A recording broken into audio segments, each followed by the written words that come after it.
Hi, everybody. In this session, I want to talk a little bit about the presidency and the National Security Council. The two, in many, many ways, are intertwined. In the upper right-hand corner, you can see a photograph of what one of the NSC meetings will look like. The NSC has a very strictly defined set of attendees. Other people can be invited depending on the issue that is being discussed. But it is a relatively small group. And when you think of the breadth, the scope of what is being discussed at any of these meetings, a meeting of 20 people or so does not seem over large to me. So that sort of gives you a sense, I think, of what the National Security Council might actually look like. By the way, the staff of the NSC is substantially larger than that, and I'll talk about that a little bit more later. I also want to bring your attention to the photograph in the upper left-hand corner of this slide. At the time of the photo during the Obama administration, the 5 living presidents then were gathered together in the Oval Office for a picture. And I think the picture speaks volumes about what is unique about the American experience. It's pretty clear that these 5 men did not agree with one another while they were in office. They argued with each other over what should and should not be done.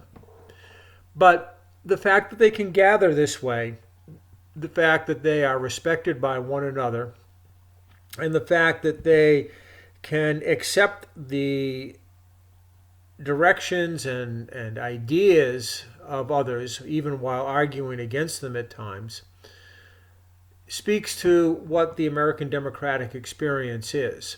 I really cherish this picture. I think it's important to think about it, and important to think about it especially in stressful times of the continuity of our government over 45 presidents and what each of them means to the other in what is certainly the world's most exclusive club. So let's talk kind of just for a moment about what the Constitution says. The president's powers are established in Article 2 of the Constitution, and they're pretty clearly delineated, especially when you consider that all of the legislative power is granted to the Congress. In Article 1, it's very, very clear that the founders believed that the Congress would be the dominant body within this tripartite government. In our more modern history, it hasn't always been the case that the Congress has been the most powerful part of the deal. We may be seeing, in a recent George Will article suggested, that the Congress is stepping up in recent months to become what it was originally designed to do, which is a dominant factor within the overall government of the United States. In the modern era, though, and this is really from roughly World War I forward, the Congress has sort of given away much of its constitutional power to the executive branch simply because it wasn't able to keep up with the volume of material that was going on. Moreover, presidents have discovered that they can use any of these different kinds of policy instruments to take unilateral action. And it doesn't matter which of them is used in any given time. All presidents, really since Woodrow Wilson till today, have used these kinds of things. From an historical perspective, Abraham Lincoln used them during the Civil War, but nowhere near to the extent that has happened roughly again since World War I. Franklin Roosevelt used them to an extraordinary extent during the period leading up to World War II and throughout the war. And other presidents have found that the only way to get things done was to use one or the other of these instruments to try and push it forward.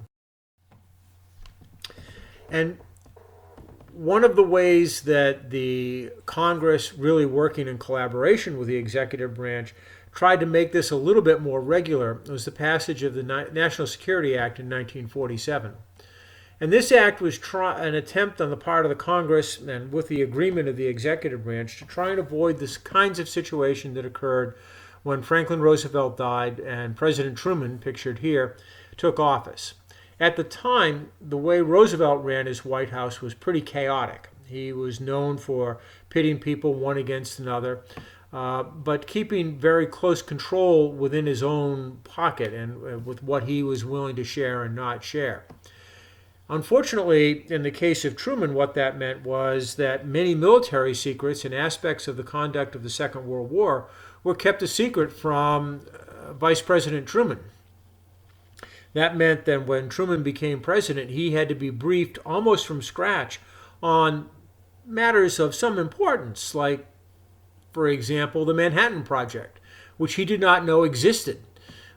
This certainly became the defining moment of his presidency only a very short period of time after he discovered the existence of the atomic weapon program.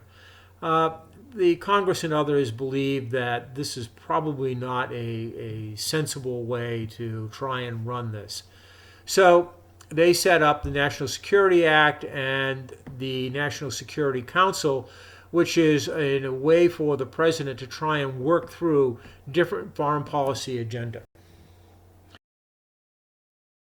So the makeup of the National Security Council from a statutory point of view is identified here. There are 5 members, including the president. One might wonder why the Secretary of Energy is included as a formal member of the NSC until you remember that the Department of Energy is responsible for the production, maintenance, research and development, and all other aspects of the logistics, if you will, of our nuclear weapons program, as well as providing enriched uranium for all of the reactors for our submarines and aircraft carriers. The military advisor, the chairman of the Joint Chiefs of Staff, serves there for a very, very brief period. He was not regularly included by the Trump administration. That went away in a matter of months, and that has been restored back to a more normal set where the CJCS, the Director of National Intelligence, often the Director of Central Intelligence, and the National Security Advisor, the White House Chief of Staff, and the Deputy NSA are all routinely there. Normally, the regional combatant commanders are not invited to the NSC meetings. They can, of course, be called back and are an important sort of source of information for these meetings. So the National Security Advisor, currently Jake Sullivan, is probably the president's most important foreign policy aide. The NSA is an invention really during the Eisenhower administration, where Ike remembered the formal structures of the military, which helped him so much during the Second World War.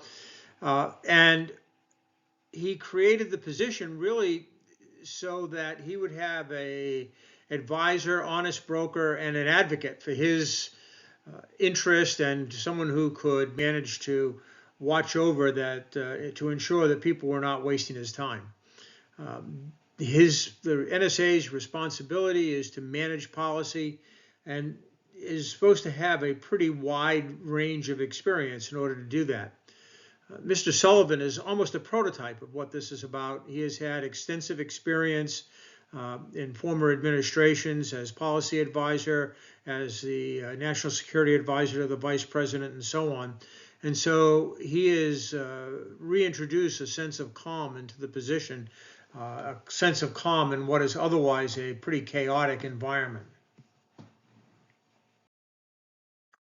Finally, I just want to mention quickly that we should remember that there are 2 components of the National Security Council.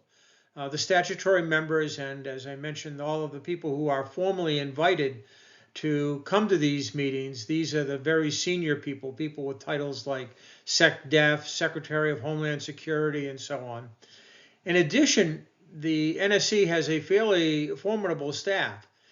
It ranges in size, but normally it's quite large. And it is comprised of people who are drawn from, by and large, line agency of the government. So the NSC staff typically is drawn from the Department of Defense, the Department of State, Department of Homeland Security, and so on and so forth. The staff is responsible for advising the NSC and the president and most especially for keeping the president informed of important affairs. Uh, Pretty much, again, since the Eisenhower administration, the NSA has directed the NSC staff and has managed the flow of information. It's important to remember that the NSA reports to the president and the president alone. Mr. Sullivan did not have to undergo Senate confirmation to take his job. He was simply appointed to the job by President Biden. And as a result, he is not only not subject to Senate confirmation, but the NSA in particular can't be subpoenaed to testify uh, regarding advice that he's given to the president, which allows the NSA to, at least in theory, give pretty unvarnished advice and trying to tell the president what it's really like out there.